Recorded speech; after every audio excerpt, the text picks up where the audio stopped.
Salut les Français, ici le Breton, que dis-je, le Malouin. J'espère vraiment que vous allez bien. Pour ma part, je ne vous le cache pas, vous m'avez vraiment manqué. J'ai l'impression que ça fait 6 mois que je ne vous ai pas adressé la parole, lorsque pourtant ça fait quoi 2-3 semaines à tout casser. Il y a eu 2 vidéos de tournée avec Hans, la face cachée de nos lunes, que je vous invite à regarder si vous ne les avez pas vues, qui parlent voilà de la face cachée de nos personnalités. Alors, pour tout vous dire, ce format audio que j'ai mis en place, qui prend le pas sur ce que j'ai fait précédemment depuis le mois d'avril, me correspond encore mieux qu'avant. Pourquoi ? Eh bien, pour tout vous dire encore une fois, je suis actuellement en formation en Bretagne Sud, plus précisément à Quimper, et donc voilà, je n'ai pas le temps, pour ainsi dire.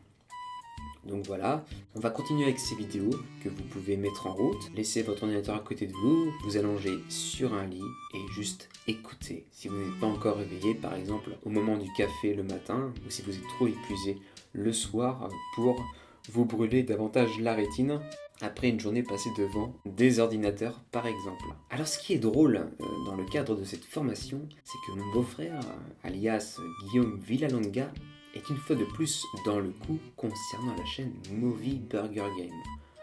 Pourquoi ? Eh bien parce qu'en fait il a fait à une époque lointaine on va dire, une formation dans le même centre où je suis actuellement. Donc voilà, une fois de plus, je ne suis pas très loin de lui, et d'ailleurs je l'embrasse au passage. Salut Guillaume, j'espère vraiment que tu vas bien en ce moment. Alors, vous allez vous dire, c'est bizarre quand même, il veut parler du Père Noël est une ordure alors que Noël vient de passer. Ou alors vous ne vous le dites pas et vous trouvez ça normal, parce qu'après tout c'est une critique comme une autre, et une critique on peut la faire quand on veut dans l'année en fait. Pour tout vous dire, j'adore Le Père Noël est une ordure. C'est un de mes films préférés. Et d'ailleurs, une fois par an, avec la personne qui accompagne ma vie, on se le remate en décembre, avec également les bronzés numéro 1, les bronzés fond du ski, les bronzés numéro 3 aussi. Oui, j'ose le dire.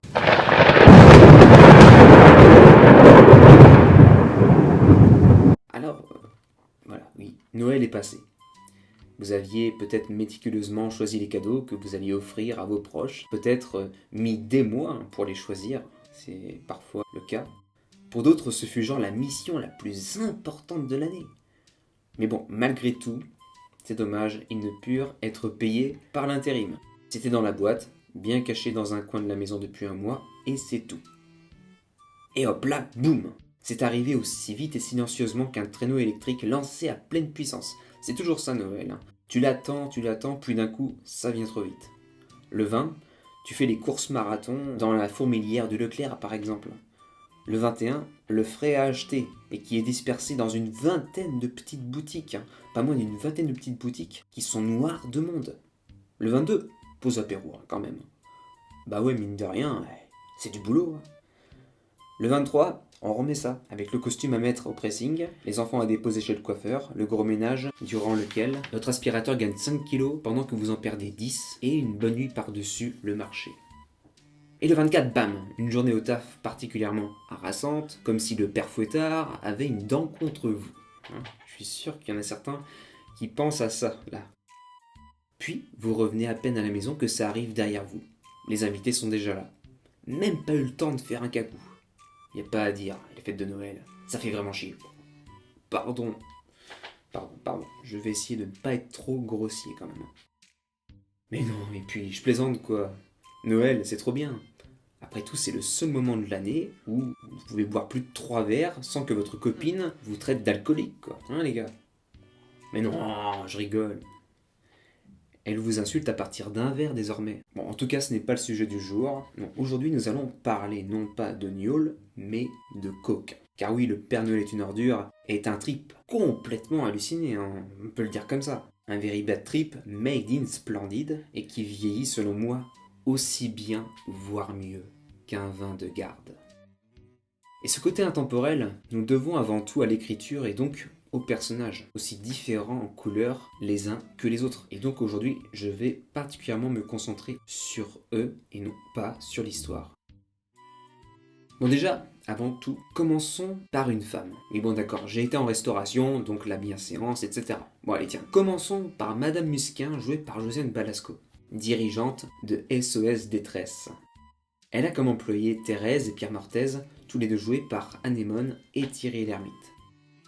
Rabat-joie, dénuée de la moindre once d'humour, sinon lorsqu'il s'agit de toucher au talon d'Achille de quelqu'un, elle a l'air creuse comme une huître de prime abord. Mais en fait, hormis ses premières impressions et le fait qu'elle a l'air d'avoir une vraie vie de merde, il suffit de l'entendre parler de Noël dans sa famille pour comprendre, c'est sûrement pourtant le personnage le plus sensé de l'histoire, le plus intelligent du métrage, celui qui a un œil sur tout et analyse à la rapidité de l'éclair. Seulement voilà, en ce 24 décembre, chez SOS Détresse, une force invisible fera en sorte qu'il n'y ait point d'esprit dans l'appartement. Non. Doucement, une fois que Madame Musquin aura mis les voiles après maintes galères, se réuniront dans l'appartement de SOS Détresse les lapins crétins au complet. Bon voilà. En gros, vous avez l'œil de Sauron de la vie parisienne, un Sauron pathétique. Et comme je disais, sous ses ordres, vous avez Thérèse et Pierre. Alors eux, on peut le dire d'emblée, c'est l'Auguste et le clown blanc. Assez vite, on comprend qu'ils sont complémentaires. Après voilà, tout comme leur patronne, eux aussi ont l'air d'avoir un bel étron existentiel, hein. Ni plus ni moins.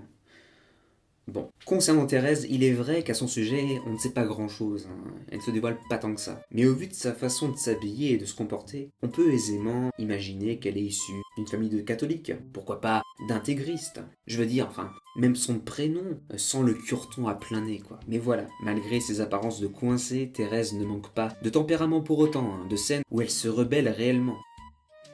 Durant les 2 premiers tiers du film, je la sens frustrée, prise dans un véritable étau existentiel. Mais fort heureusement, Pierre Mortez est là, à ses côtés. Alors lui, c'est vraiment le genre de type que j'imagine dans une relation complètement désastreuse avec une femme qui doit le prendre pour plus con qu'il ne l'est réellement. Car il faut dire ce qui est, en creusant un peu, on s'en rend compte assez rapidement que Pierre a bon cœur quand même. Il suffit d'une poignée d'exemples. De 1, il est celui qui accepte d'accueillir quelqu'un chez SOS Détresse, car c'est le soir de Noël. Et ça, ce n'est pas rien. De 2, malgré sa désillusion à peine masquée lorsqu'il reçoit le cadeau de Thérèse, il trouve le moyen de ne pas la peiner, de voir dedans du positif, de rebondir pour lui faire plaisir et ne pas la vexer. Et enfin, de 3, il va aider Ozo à balancer les morceaux du cadavre. Bon ok, c'est pour qu'il sorte lui-même indirectement de sale drap. Mais n'empêche qu'il faut le courage de le faire, hein. C'est quand même pas rien. Bon après voilà, hormis tout ceci, Pierre Mortez fait tout de même assez pitié. Lui qui semble paralysé dans son existence, que je devine assez miséreuse. Quand bien même il y resterait avec sa femme, pour le confort de vie que cela lui apporterait hypothétiquement, il a l'air enfin vivant lorsqu'il se tape la Thérèse à la fin dans la douche. Le cochon et la fille de Chrétien ensemble. Elle qui aura justement eu comme cadeau de la part de Pierre un cochon et une femme à son effigie, courant dans la campagne et avec en fond de toile une église. Ça ce n'est pas anodin.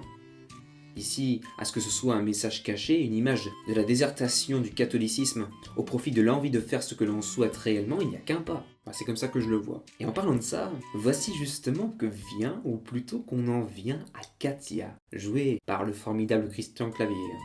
Bon, de base, c'est bien simple, Katia correspond parfaitement à la caricature des homosexuels que le cinéma aimait mettre en avant à cette époque-là. Et hormis un message de la part du personnage que je trouve hyper touchant à un moment, Katia sera durant le reste du film rien d'autre qu'un fil à la patte. Quand elle aurait pu être, selon moi, le véritable drame de fond, hein, vraiment, le drame qui se joue dans l'appartement, au-delà du crime qui aura lieu. Bon après, je n'ai pas lu la pièce de théâtre, hein. Si ça se trouve, le traitement est bien différent dedans pour un protagoniste qui, selon moi, est dans ce métrage assez bâclé quand même. Et enfin, on en vient à la crème de la crème, la cerise sur le gâteau, je veux bien sûr parler de Zézette et Félix. Alors ces deux-là, comment en parler ? Eh bien, vous connaissez le dessin animé sur YouTube, en format court et portant le doux nom ô combien rêveur, les Cassos ? Eh bien voici ce qu'ils sont, Félix et Zézette.